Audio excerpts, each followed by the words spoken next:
हाँ, तो भैया अब आगे चलो, ये लेक्चर नंबर 12वां है जहाँ तक हमको याद है। अब जो हम लोग NCERT का या BTC का या हिंदी माध्यम से जो सवाल है हमारा चौथा नंबर, उस पर चलते हैं। इसके पहले वाले वीडियो में हम लोगों ने 1 से लेकर 3 तक के सवालों को अच्छे से हल किया। तो देखो, सवाल मुश्किल नहीं है, थोड़ा सा दिमाग लगाना है इसमें। सवाल ये कह रहा है कि जो PQ है और PQ, ठीक है, ये ST के समांतर है, ठीक है। और क्या कहा जा रहा है तुमसे कि PQR जो कोण है ये 110 डिग्री है, जो कि तुमको यहाँ पर दिख रहा होगा। उसी प्रकार जो ये RST जो कोण है ये 130 डिग्री है, ठीक है, ये भी दिख रहा होगा। तुमसे पूछा जा रहा है ये जो QRS, ये जो कोण यहाँ पर बन रहा है, इस कोण का तुमसे मान पूछा जा रहा है भैया, ठीक है। तो चलो देखो भैया कैसे बनाएंगे इसको। हम थोड़ा सा बड़ा कर दिए इसको, बहुत मुश्किल है जी नहीं, थोड़ा सा दिमाग लगाना है। वो क्या कि तुमको इस R बिंदु से पास होते हुए एक समांतर रेखा खींचनी होगी PQ या ST। किसी के भी समांतर खींचोगे वो हो तो जाएगा दोनों के समांतर, ठीक है। तो चलो मान लो कि हम लोग एक ये रेखा खींचते हैं जिसका नाम है XY, ठीक है, XY। तो यहाँ पर क्या लिखोगे हल में सबसे पहले कि PQ के समांतर क्या जी, तो PQ के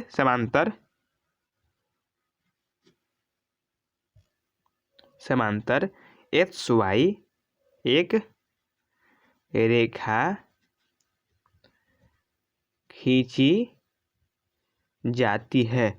ये तुमको देखने में लग रहा होगा कि ये क्या फालतू चीज़ है, लेकिन ये सब फालतू चीज़ नहीं है, तुमको लिखना पड़ेगा अगर तुम शुरू से चलना चाहते हो तो, ठीक है। तो देखो अब देखो आगे, अब क्या, तो अब इसलिए क्या हो जाएगा, ये कोण जो है कौन सा कोण, तो देखो ये 130 डिग्री है, जब ये समांतर हो जाएगा XY तो ये कितना हो जाएगा, ये 50 डिग्री हो जाएगा, होगा कि नहीं होगा। कैसे, इन दोनों का योग कितना रहना चाहिए भैया, इन दोनों का योग 180, क्यों, सह अंतःकोणों का योग। और देखो जितना ये 110 डिग्री है उतना ही ये होगा कोण, कौन सा, QRY।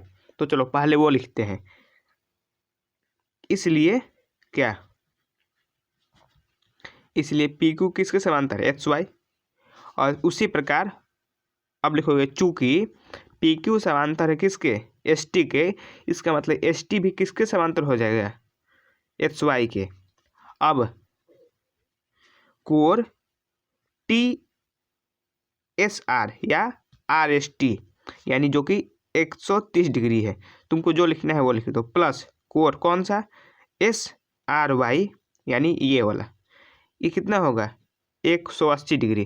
कैसे, तो लिखोगे सह अंतः कोण, ठीक है।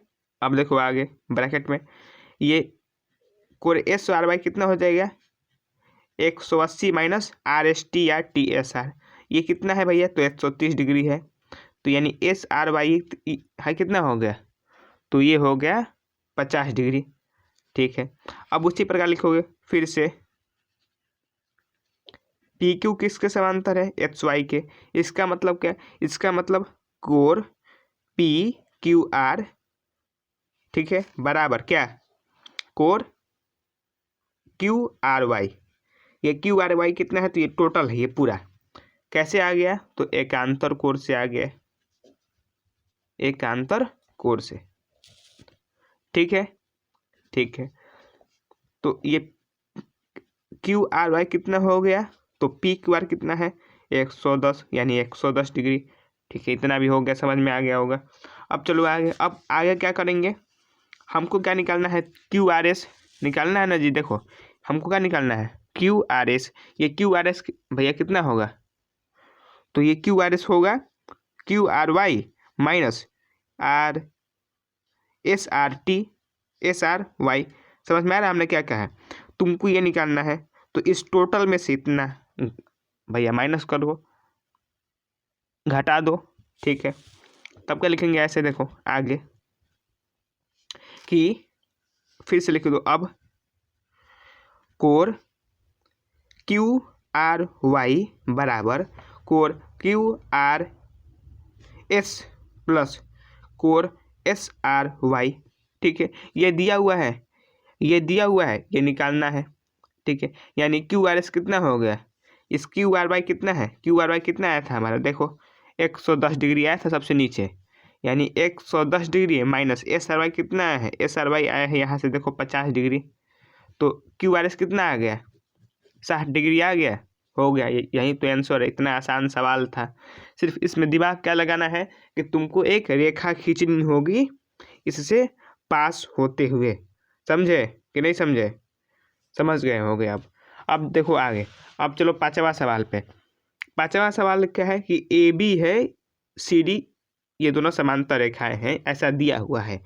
तुमसे एक्स और वाई का मान पूछ रहा है, तो बहुत मुश्किल सवाल है ये, एकदम हलवा सवाल है। पहले बिना पेन कॉपी का हल करो। देखो ये 127 डिग्री दिया हुआ है, जहाँ पर मेरा पेन है, हम नाम नहीं ले रहे हैं अभी कोर का, 127 डिग्री। तो ये पूरा जो कोर देखो, जहाँ पर अभी मेरा चल रहा है कलम, ये पूरा कोर भैया कितना होगा, 127। कैसे, तो एकांतर कोर से। अब देखो यहाँ पर सब उपयोग आ रहा है ना, जो हमने पढ़ा था, एकांतर कोर, संगत कोर, खास कर तो एकांतर कोर बहुत काम आया है, ठीक है। अब देखो एक बार ये पता चल गया, उसी प्रकार इस ए बी और सी डी जब समांतर है, अब मान लो इस पर पी क्यू क्या है, तो भैया पी क्यू हो गया, अगर तिर्यक रेखा है तो जितना 50 है उतना ही तो होगा एच। कैसे होगा, समांतर रेखा से होगा, समांतर रेखा से नहीं, एकांतर कोण से। तो इसी को बस लिख देना है। कैसे, देखो लिखोगे चूंकि ए बी समांतर है सी डी के और पी क्यू एक तिर्यक रेखा है। क्या होता है ये कुल सब बता चुके हैं। इसीलिए क्या, तो इसलिए कोण ए पी क्यू बराबर कोण क्या, P Q R. P Q R कितना है, यानी एच डिग्री, एच यानी एच कितना हो गया, कोण ए पी क्यू कितना है 50 डिग्री, तो हो गया 50 डिग्री, हो गया कि नहीं हो गया, हो गया। एच का मान पता चल गया, पता चल गया जी। अब लिखो फिर से ए बी समांतर है सी डी के, लेकिन अब यहाँ पर ध्यान देना, यहाँ पर माफ करना, अब जो हम लोग तिर्यक रेखा अपने बनाने में लेंगे वो वाला कौन होगा, तो वो होगा पी आर। समझे, पी आर क्यों, क्योंकि पी आर के लिए ही ना ये दोनों एकांतर कोण है। इस पी क्यू के लिए तो भैया ये एकांतर कोण बराबर हो गया है, लेकिन इस पी क्यू के लिए ये दोनों थोड़े ना होगा। और क्या लिखोगे, और पी आर एक तिर्यक रेखा है, ठीक है। इसलिए क्या, इसलिए कोण ए पी आर, यानी ए पी आर कितना है 50 प्लस वाई, है कि नहीं है, देखो A P R 50 plus Y बराबर कोण पी आर डी बराबर कितना, तो 127 डिग्री। अब ए पी आर कितना है भैया, बता चुके हैं 50 प्लस वाई, तो 50 प्लस वाई बराबर कितना हो गया 127, यानी वाई कितना हो गया 127 माइनस 127 में कितना हो गया, तो 50, तो घटा दो, 7 में से 0 गया 7, 12 में से 5 गया 7, यानी कितना हो गया 77 डिग्री। समझ में आ गया, तो यहाँ पर लिख दो एक्स कितना आया था 50 डिग्री, वाई कितना आया था 77 डिग्री। अब देखो तुमको अगर चेक करना है मेरा सही आ रहा है आंसर कि नहीं, तो तुमको दिख रहा है कि एक भैया बन रहा है ना त्रिभुज, ये 127 है, तो ये कितना होगा 180 में से माइनस कर दो, कितना हो जाएगा 10 में से 7 देगा 3, और 7 में से 2 गया 5, यानी 53 डिग्री होगा ये अगर 53 हो गया तो इन तीनों का योग 180 होना चाहिए ना भैया हमारे हिसाब से। तो देखो 7 3 10, 7 5 12 1 13, 130 और 50 कितना हो गया 180, यानी हम लोग का जवाब बिल्कुल सही है, कोई त्रुटि कोई गलती नहीं है, ठीक है। तो चलो अब चलते हैं अपने अंतिम सवाल पर, जो हम लोगों का लास्ट सवाल है उस पे आते हैं, ठीक। तो देखो ये सवाल ये वाला है, इसके बाद हम लोग अगले वीडियो में भारतीय भवन पे मिलेंगे। जो भारतीय भवन जो सवाल है उसका, वो जो सवाल है उस पर। तो देखो ये दर्पण वाला सवाल है, ये हमको लगता है बहुत ज़रूरी सवाल है, बहुत इम्पोर्टेंट सवाल है। पहले तुम सवाल पढ़ लो भैया, या जहाँ से मन वहाँ से। तो देखो PQ और RS दो दर्पण हैं, यानी मिरर, समझ में आ रहा है। और आईना समझ लो, ऐनक, जो एक दूसरे के समांतर रखे गए हैं। PQ और RS वो भैया कैसे रखे गए हैं, एक दूसरे के समांतर, ठीक है। एक आपतन किरण, अब हम आशा करते हैं कि आपको पता होगा कि ये आपतन किरण क्या होता है। भौतिकी में पढ़े हो ना कि एक होता है आपतन किरण, जब वो किसी सतह से टकराता है। मान लो जैसे में ये कोई आपतन, जैसे ये कोई एक सतह है, ठीक है, इस पर कोई एक आपतन किरण होता है। जब वो इससे टकराता है तो फिर वो परावर्तित हो जाता है। और यहाँ पर एक भौतिकी का नियम लगता है कोर वाला, कि ये जो जितना ये लंब के साथ जितना ये कोर बनाता है आपतन किरण, जिसको बोला जाता है आपतित एंगल, ठीक है, या आपतन कोर, माफ करना, इंसिडेंट एंगल, ये जब परावर्तित होता है तो भैया इतना ही एंगल के साथ, यानी जितना कि लंब के साथ जब वो आया था तब बनाया था, उतना ही जब वो जाएगा तब भी बनाएगा। समझ में आ रहा है हमने क्या क्या है। यानी मान लो इसको कहा जाता है इंसिडेंट एंगल, यानी जो जितना ये कोर बन रहा है यहाँ पर, उतना ही कोर कहाँ पे बनेगा, तो उतना ही कोर बनेगा जब ये यहाँ से वापस जाएगा भी, मुड़ेगा भी। मान लो अगर आया रहता ऐसे, अगर ऐसे आया रहता कुछ ज़्यादा कोर से, इतना इस लंब के साथ, ये 90 डिग्री वाला के साथ, तो जाएगा भी कितने के साथ, तो ज़्यादा के साथ। यानी जितना ये वाला कोर होगा और जितना ही ये वाला कोर होगा, इसको जाता है, इसको दर्शाया जाता है I से, इसको R से। तो जितना I होता है उतना ही R होता है, ठीक है। तो ये हम बता दिए कुछ भौतिकी का, क्योंकि उसका यहाँ पर हम लोगों को काम है, ठीक है। तो देखो अब आगे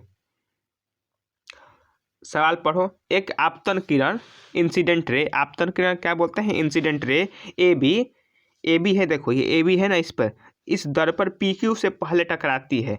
तो यहाँ पर तुमसे सिर्फ थोड़ा सा मुश्किल ये किया गया है ना, कि तुमको बोल दिया गया है कि दोनों से टकराती है, सिर्फ एक की बात नहीं की जा रही है, दोनों की। दर्पण PQ से B पर टकराती है, और परावर्तित किरण जो है, यानी रिफ्लेक्टेड रे, वो पथ BC, ये BC जो रास्ता है, इस पे से चलकर कहाँ पे पहुँचती है, तो RS से फिर से टकराती है। AB से पहले टकराया, फिर से टकराई किससे, इस SR से या RS से, कहाँ पर, C पर, और उसके बाद फिर से टकरा कर पुनः परावर्तित हो जाती है। यानी देखो 2 बार परावर्तित हो रही है, एक बार यहाँ से यहाँ, फिर एक बार यहाँ से यहाँ। समझ में आ रहा है, ठीक है। तो तुमको सिद्ध करना है कि AB जो है वो CD के समांतर है। AB किसके समांतर है, CD के। यानी जो आपतित किरण है और जो परावर्तित किरण है, ये दोनों समांतर है भैया। कब, जब जी BC के बाद, ये नहीं कि ये हम AB और BC की बात नहीं कर रहे हैं, AB और CD की बात हो रही है। समझ में आ गया, ठीक है। अब इसको कैसे बनाएंगे, तो सिद्ध करना है। तो सबसे पहले क्या लिखते हैं, सिद्ध करने वाला में क्या लिखते हैं, तो दिया हुआ है। तो क्या दिया हुआ है, देखो तुमको दिया हुआ है कि PQ जो है वो RS के समांतर है। RS का चिन्ह हम लोग समांतर का चिन्ह दे दिए। और क्या लिखते हैं भैया, कि AB जो है वो AB B से B बिंदु पर भैया PQ से टकराती है, और RS से C बिंदु पर। तो इसको हम लोग इसको लिखने नहीं वाले हैं हम लोग को, सिर्फ तुमको लिखने का मन होगा तो भैया लिख लेना, ठीक है। क्या सिद्ध करना है, सिद्ध करना है हमको AB जो है वो CD के समांतर होगा, ये सिद्ध करना है। अब देखो हम बता चुके हैं, तुमको अगर सिद्ध करना हो कोई भी दो ठो रेखा समांतर हो, तो हम लोगों ने जो हथियार पढ़े थे अपना प्रमेय वाला, उसमें से क्या था, उसमें से एक था हमारे पास कि अगर तुम दिखा दो कि जो एकांतर कोण है वो अगर बराबर हो गया, तो रेखा है तो रेखा समांतर हो जाएगी। यानी मान लो देखो वाले CD को कुछ थोड़ा सा बढ़ाते तुमको दिखा देते हैं।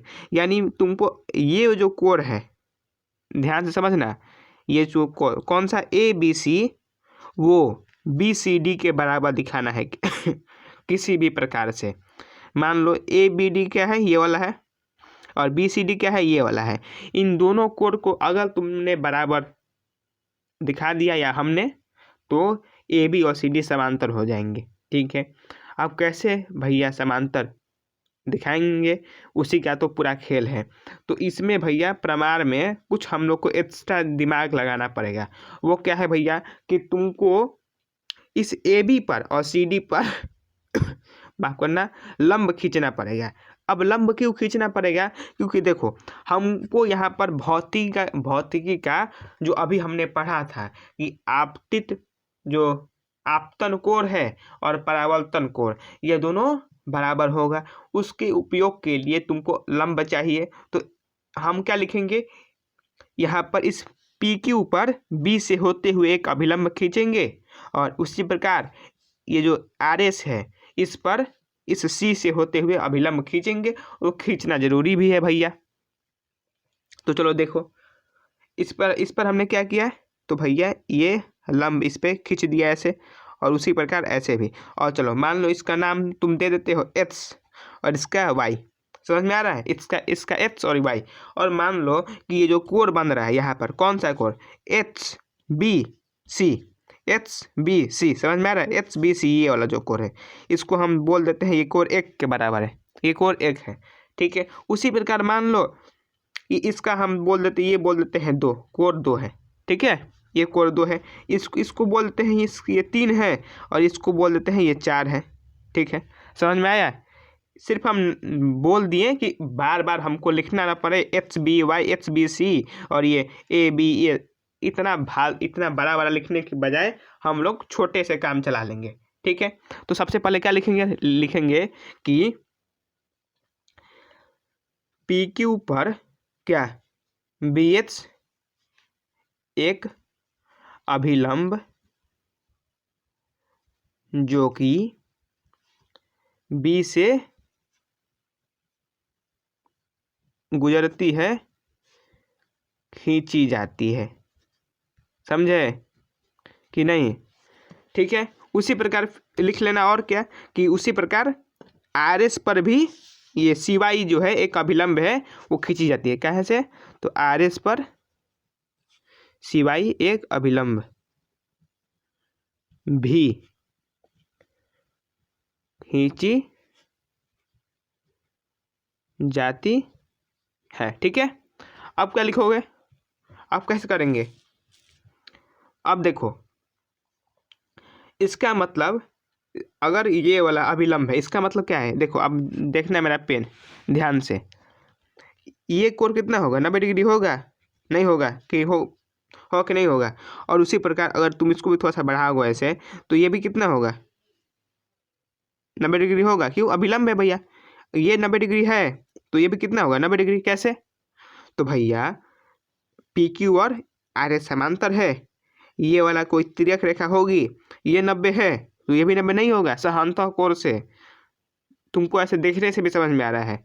ठीक है, तो क्या लिखोगे कि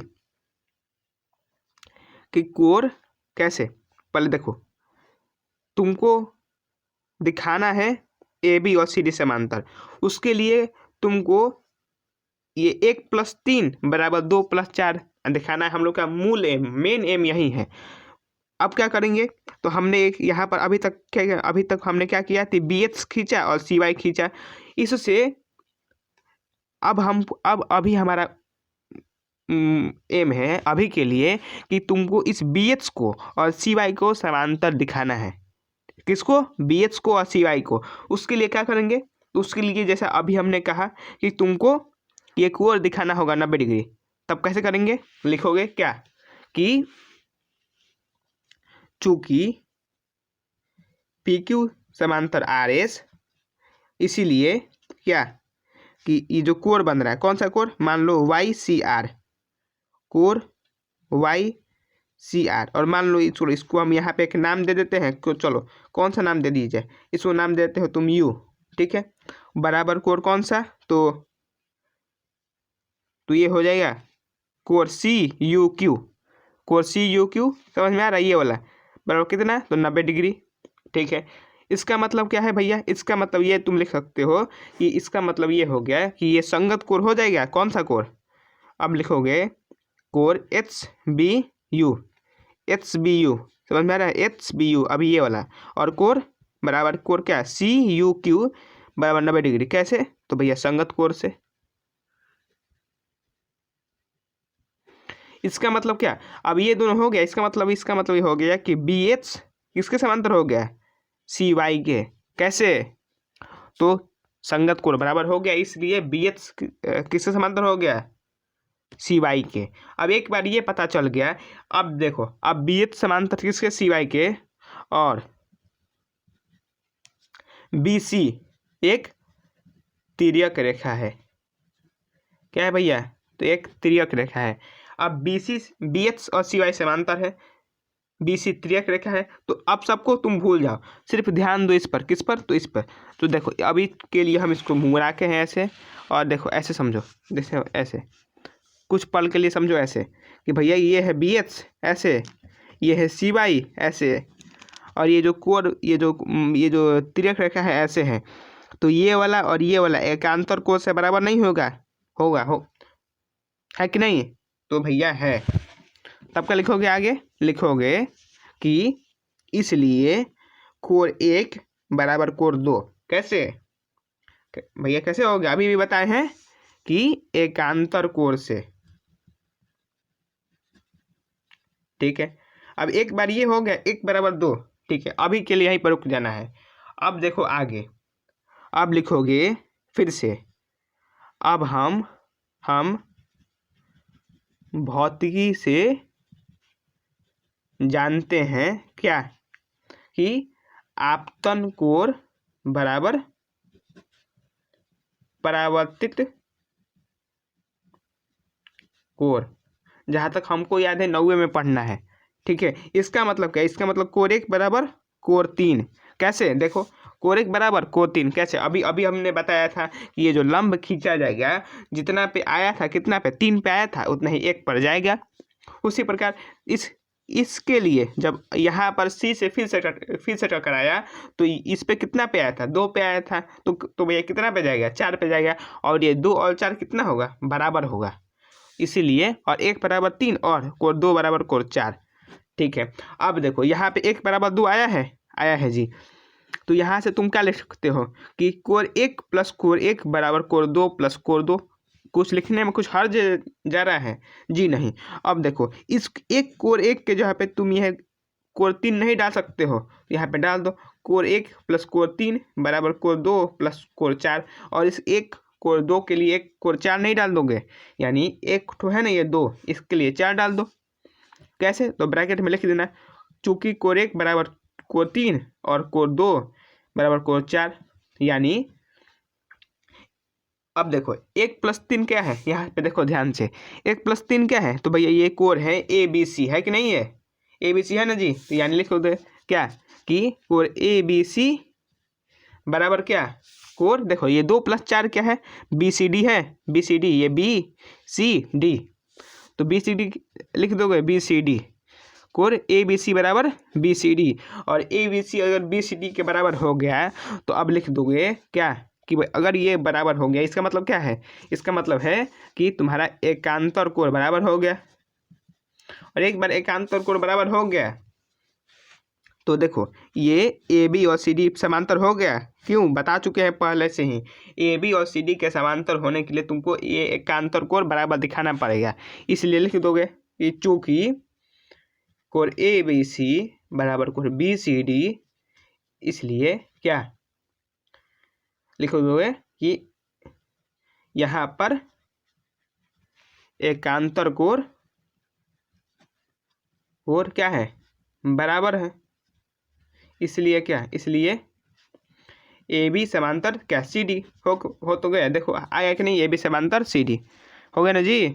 ठीक है, तो चलो 6ठा नंबर सवाल हो गया। अब इसको रखते हैं, इस वीडियो को यहीं पर।